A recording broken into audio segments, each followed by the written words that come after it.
Who's ready to learn about the magic in macro? It really is magical. Macro has four main drivers, everyone. Monetary policy, fiscal policy, global liquidity, and the strength of the US dollar. We're going to unpack all four of them right now, starting with monetary policy. Monetary policy is where central banks set interest rates and money supply to manage growth and inflation in the economy. When you see lower rates and easing of financial conditions, this tends to raise asset market prices. Now, the opposite is when you see contractionary monetary policy, where there's higher rates and there's tightening, and this tends to hurt the markets. A prime example of this would have been in 2022, when we saw massive interest rate hiking scheme happen from the Federal Reserve, and risk assets sold off like crazy over the subsequent 9 months of that year. Second to that is fiscal policy, where monetary policy is from the central bank. You can think of fiscal policy as sort of a parallel version of this concept run by the federal government, most specifically under the Treasury Department. This is how governments use their spending capabilities, or their debt issuance, you could say, and taxation strategies to either stimulate or to slow down economic growth in the economy. And there's really two stances that they can take at any given time. There can be a stance of fiscal stimulus, where there's more spending and more tax cuts aiming to boost the economy or the economic output, the markets, and the earnings of companies. Or we can be in a regime of fiscal austerity, where there's less spending and or tax hikes that dampen the growth of the economy. Now, this is very, very key to what happened in 2025, where 2025 wasn't a year that was dictated as much by monetary policy. It was dictated by fiscal policy. So make sure that you stay with me on this particular point as we get into some of the examples in the coming minutes. Now, the dollar index is the strength of the US dollar against the other currencies of the world. Historically, what we'll see, and this is not all the time, but this is a generally good rule, is that a stronger dollar hurts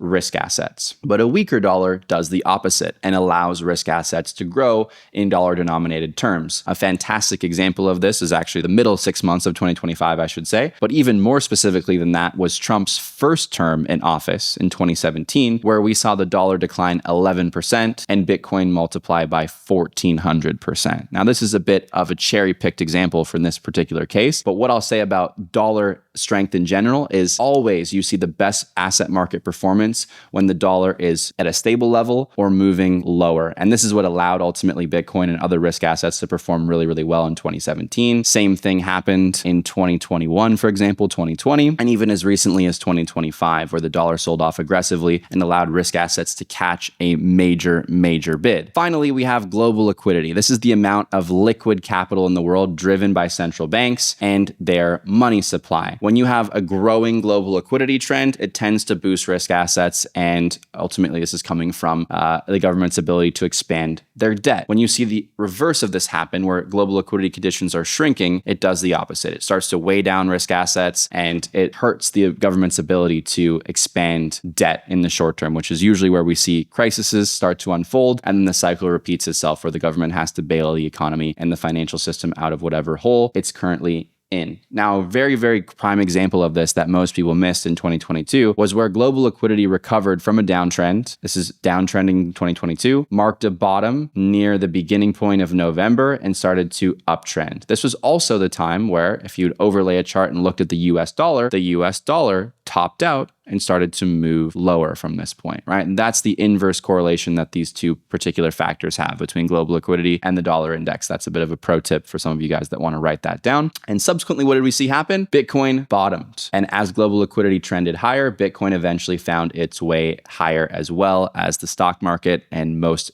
asset markets worldwide. Now, when we have these four factors moving how capital flows throughout the world, we can kind of visualize this on what we call a risk curve. On the far right-hand side of the risk curve, we have our meme coins, right? We have our very high-risk assets, our high beta stocks, venture capital money, all that sort of stuff is flowing into the right-hand side of the risk curve, where when you have liquidity up and you have the dollar weak, like in that prior example that I just showed you, money pushes farther right on the risk curve. When you have liquidity start to move down and you have the dollar start to strengthen, that liquidity moves to the left, right? The left-hand side of the risk curve, and it pushes capital from high beta into low beta, right? Into real estate, into bonds potentially if the market conditions are terrible and nobody wants to go and take risk because financial conditions are tight. Very simple rule of thumb is that when you have liquidity trending higher and you have a dollar weakening, you'll get money moving to the right-hand side of the risk curve until the opposite happens where liquidity starts to downtrend, the dollar strengthens, and it pushes money out of high beta back towards less risky investments like stocks, more specifically high quality stocks, and then even into real estate and bonds, depending on the financial conditions. So there's safety and there's risk. And you got to understand when you want to play it safe as an investor and when you want to play it risky and get paid to take those risks. And you will never be able to do so if you don't understand macro. Q4 was incredibly volatile in the world of crypto and high beta stocks. And, the market hasn't really felt the same since that point. We had crypto underperform. We had most of the leading momentum stocks start to break down. We had parts of the AI bubble pop. We had the S&P 500, which has stayed at the same level the last 2 months of the year, essentially, in the first 2 months of this year. And then we saw gold and the rest of the precious metals surge to historic highs before recently selling off quite aggressively over the past, I think it was 3 weeks ago we saw that. Now, I want to talk about crypto first of all, because this is an interesting point that a lot of people missed in Q4. Everything looked good for crypto in 2025, right? It seemed like crypto was an amazing place to focus for all of 2025, given Trump's election win and the fact that a Q4 rally, right, a rally in the last quarter of the year would align perfectly with that 4-year cycle theory that most people study. That's when the top should happen. That's when the most parabolic phase of the cycle should have been. And the momentum coming off of the end of the summer looked very, very promising. So it only made sense that we would continue higher. And in fact, we didn't. We saw institutions buying. We saw treasury companies start to pick up. So it really made sense for the market to continue higher. You had everyone on social media excited, but that wasn't really the case, right? We didn't see a lot of growth in Q4. In fact, we saw the top of the cycle and we saw a very large amount of drawdowns. Realistically, what was happening behind the scenes is global liquidity had stalled in late Q3. So by the time we got into the beginning of Q4, the market started to shake a bit because the largest tailwind was removed. And we'll talk about liquidity in a moment for those of you that don't understand this concept, but liquidity is the tailwind that drives high beta or high risk assets forward and higher in price point. And also when that liquidity tailwind is removed is what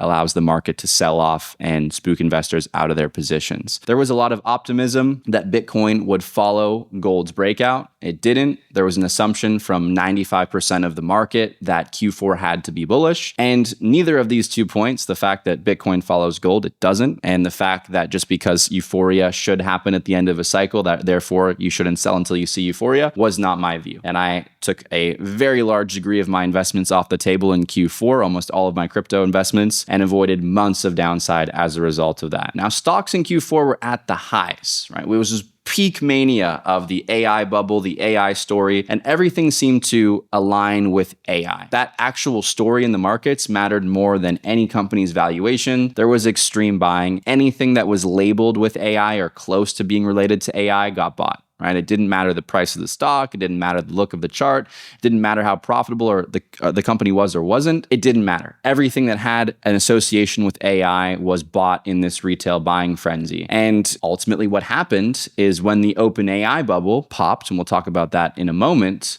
a lot of these companies started to sell off. You saw it happen first with Oracle, and then it started to follow with Microsoft, and you saw AMD get weaker. And this was because high beta was all the buzz. People were just throwing money at whatever was AI related or in the supply chain or had the potential. And then we saw everything pull back very, very sharply. And even to this day, a lot of these stocks have continued to move lower with no signs of real rebound. Everything looked perfect. Everything seemed perfect. And oftentimes when everything seems perfect in the markets, those are the times that we reach tops. We saw global liquidity had already stalled out. So that removes that tailwind for ultra high beta or high risk assets. So that's why we saw crypto start to underperform big time. That was the leading indicator, you could say, in Q4. And then in terms of the actual equity market itself, which trades on a bit of a delay to crypto, crypto is always the fastest moving horse when liquidity is injected or removed from the system, the OpenAI bubble started to pop. And this is where we saw Microsoft's filings showing that OpenAI was losing a considerable amount of money and that they didn't have as big of a moat around their business model when compared to Google's Gemini, Anthropic's Claude, and their advantage and their moat wasn't as big as investors had initially thought. Underlying all of this, we saw short-term borrowing get tighter in the United States. This is the local liquidity market in the financial system. This meant that banks and trading firms had to start leaning on the Fed's emergency lending systems more than they usually do. When this happens,